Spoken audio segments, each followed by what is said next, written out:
स्वागत है आप सभी का बहुत बहुत। देखिए, अमावस्या तिथि आने वाली है, नज़दीक है। इस बार 12 दिसंबर को अमावस्या तिथि पड़ रही है और इस अमावस्या में इस बार ख़ास विशेषता ये है कि इस बार ये अमावस्या तिथि मंगलवार को पड़ रही है। तो जब भी, वैसे तो प्रत्येक महीना अमावस्या तिथि आती है, लेकिन जब मंगलवार या शनिवार को पड़ती है, मंगलवार या शनिवार को जब पड़ती है तो वो जो है विशेष प्रभावी होती है। ऐसे स्थिर वारों में जब पड़ जाती है तो भौमवती अमावस्या या शनिवारी अमावस्या उसकी संज्ञा होती है। उसको शनिवारी अमावस्या या भौमवती अमावस्या के नाम से जानते हैं। तो अब अमावस्या तिथि पे क्या करना, विशेष रूप से क्या करना चाहिए और इस दिन का लाभ कैसे लिया जाए, और इस दिन अगर कुछ किया जाता है तो उसका क्या फ़ायदा है, ये बहुत सारी चीज़ें होती हैं। तो जैसे कि सभी जानते हैं, अमावस्या तिथि जो है पितरों के निमित्त होती है। पितरों की तिथि अमावस्या तिथि है।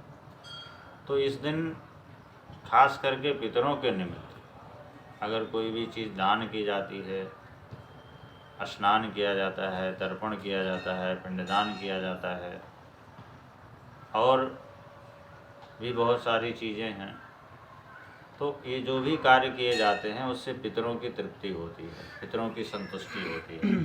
और पितरों की संतुष्टि जब होती है तो जो भी परिवार में जो नकारात्मक ऊर्जा है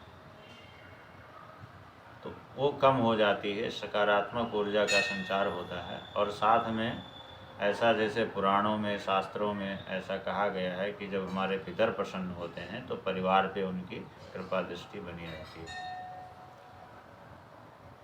क्या क्या करना चाहिए जो भी संभव हो। वैसे तो जो भी पितरों के निमित्त किया जाता है तो वो श्रद्धा का विषय होता है। श्रद्धा अनुसार आप जो भी आपको सरल रूप से आप कर सकें वही कर सकते हैं। और श्रद्धा अनुसार, ये भी कोई ज़रूरी नहीं है कि बहुत ज़्यादा कुछ हो या ऐसा कोई मानक है उसका कि हाँ इतना करना चाहिए, उतना करना चाहिए, लेकिन करना ज़रूर चाहिए। जैसे मान लिया, अगर कोई व्यक्ति उस दिन गंगा स्नान करे, नदी में स्नान, किसी पवित्र नदी में स्नान करे, स्नान करके तर्पण कर दे, पितरों के निमित्त तर्पण करना चाहिए, इससे भी पितरों की मुक्ति होती है। उनके निमित्त पिंडदान आदि क्रिया करनी चाहिए, उससे भी पितरों की मुक्ति होती है।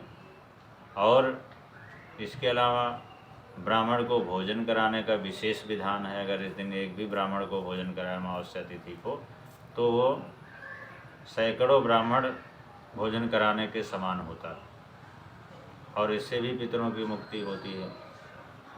इसके अलावा अगर ये भी कुछ ना हो सके तो जैसे गाय की सेवा उस दिन कर दें, गाय को हरा चारा या कुछ अन्न, रोटी या जो भी भोजन बनाते हैं उसको गाय के लिए दे दें, तो वो भी एक प्रक्रिया है, उससे भी पितरों की संतुष्टि हो जाती है।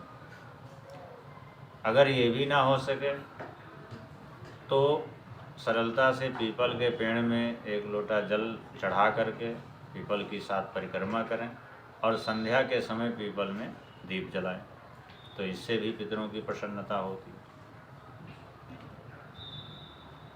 और ये भी ना संभव हो तो संध्या के समय पितरों के निमित्त अपने गृह के द्वार पे, मुख्य द्वार पर पितरों के निमित्त सरसों के तेल का दीप जलाएं और उनका स्मरण करें, तो उससे भी पूर्ति हो जाती है, उससे भी पितरों की प्रसन्नता होती है। तो कुल मिलाकर के ये है कि खास करके उन व्यक्तियों के लिए जिनके यहाँ, जिनकी कुंडली में पितृदोष है या पितरों की अप्रसन्नता की वजह से ऐसे बहुत सारे कार्य हैं जो बाधित हो जाते हैं। घर में मंगल कार्य नहीं होता है, संतति में बाधा होती है, संतान वृद्धि नहीं होती है और नाना प्रकार के व्याधियाँ, रोग आदि घेरते हैं, रोग आदि से परेशानी होती है।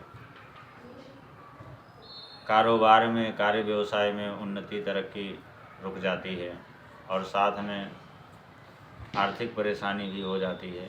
तो बहुत ऐसे पितृदोष होने से ऐसी बहुत सारी जो चीज़ें हैं जो परिवार में दृष्टिगोचर होती हैं, तो उनके निमित्त जो है ये अमावस्या तिथि जो है बहुत बड़ा ही सुलभ साधन है।